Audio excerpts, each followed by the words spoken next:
প্রিয় বাংলাদেশের ভাই ও বোনেরা, আসসালামু আলাইকুম।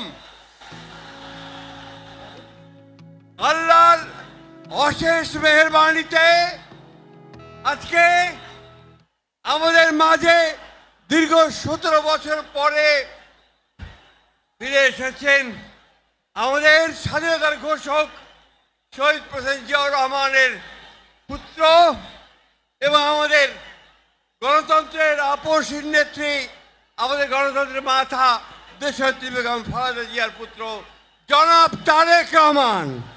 আমরা বাংলাদেশের মানুষের পক্ষ থেকে তাকে স্বাগত জানাচ্ছি। প্রিয় বাংলাদেশ, উপস্থিত প্রিয় মুরব্বীবর্গ, মঞ্চে উপস্থিত জাতীয় নেতৃবৃন্দ,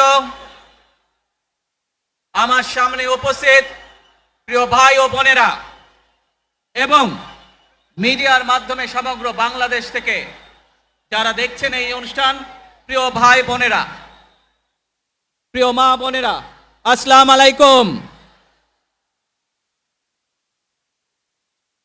প্রিয় ভাই বোনেরা, আজ প্রথমেই আমি রাব্বুল আলামিনের দরবারে হাজারো লক্ষ কোটি শুকরিয়া জানাতে চাই। রাব্বুল আলামিনের অশেষ রহমতে আজ আমি আমার প্রিয় মাতৃভূমিতে ফিরে আসতে পেরেছি আপনাদের দোয়ায়। আপনাদের মাঝে প্রিয় ভাই বোনেরা, আমাদের এই প্রিয় মাতৃভূমি 1971 সালে লাখো শহীদের রক্তের বিনিময়ে অর্জিত হয়েছিল। ঠিক একইভাবে 75-এ আবার 7ই নভেম্বর আধিপত্যবাদীদের হাত থেকে রক্ষার জন্য সেদিন সিপাহী জনতার বিপ্লবের মাধ্যমে আধিপত্যবাদের হাত থেকে দেশকে রক্ষা করা হয়েছিল। একইভাবে পরবর্তীতে 90-এ স্বৈরাচারের বিরুদ্ধে এদেশের জনগণ, এদেশের খেটে খাওয়া মানুষ তাদের গণতান্ত্রিক অধিকারকে ছিনিয়ে এনেছিল। কিন্তু তারপরেও ষড়যন্ত্রকারীদের ষড়যন্ত্র থেমে থাকেনি। আমরা তারপর দেখেছি 2024 সালে, 71 সালে এই দেশের মানুষ যেমন স্বাধীনতা অর্জন করেছিল, 2024 সালে এদেশের ছাত্র জনতা সহ সর্বস্তরের মানুষ, কৃষক, শ্রমিক, গৃহবধূ, নারী, পুরুষ, মাদ্রাসার ছাত্র সহ দলমত নির্বিশেষে, শ্রেণী পেশা নির্বিশেষে সকল মানুষ সেদিন 2024 সালের 5ই আগস্ট এই দেশের স্বাধীনতা এবং সার্বভৌমত্বকে রক্ষা করেছিল। প্রিয় ভাই বোনেরা, আজ বাংলাদেশের মানুষ কথা বলার অধিকার ফিরে পেতে চায়। তারা তাদের গণতান্ত্রিক অধিকার ফিরে পেতে চায়। বাংলাদেশের মানুষ চায় তারা তাদের যোগ্যতা অনুযায়ী ন্যায্য অধিকার পাবে। প্রিয় ভাই বোনেরা, আজ আমাদের সময় এসেছে সকলে মিলে দেশ গড়ার। এই দেশে যেমন পাহাড়ের মানুষ আছে, এই দেশে একইভাবে সমতলের মানুষ আছে। এই দেশে মুসলমান, বৌদ্ধ, খ্রিস্টান, হিন্দু সহ বিভিন্ন ধর্মের মানুষ বসবাস করে। আমরা চাই সকলে মিলে এমন একটি বাংলাদেশ গড়ে তুলব আমরা, যেই বাংলাদেশের স্বপ্ন একজন মা দেখেন, অর্থাৎ একটি নিরাপদ বাংলাদেশ আমরা গড়ে তুলতে চাই।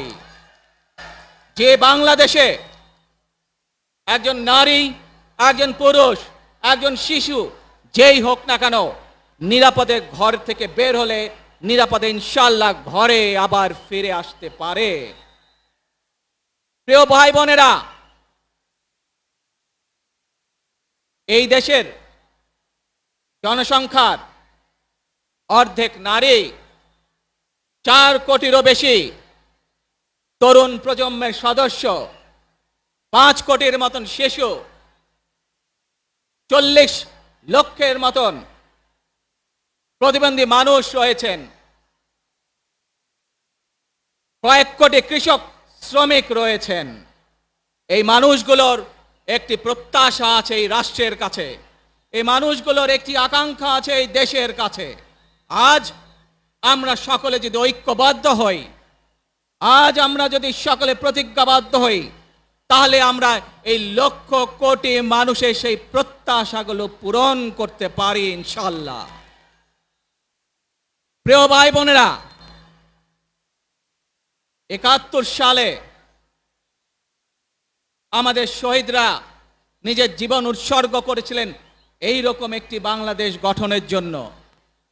বিগত 15 বছর স্বৈরাচারের বিরুদ্ধে শত শত হাজারো গুম খুনের শিকার হয়েছে শুধু রাজনৈতিক দলের সদস্য নয়, নিরীহ মানুষের প্রতিবাদ করতে গিয়ে অত্যাচার নির্যাতনের শিকার হয়েছে, জীবন দিয়েছে।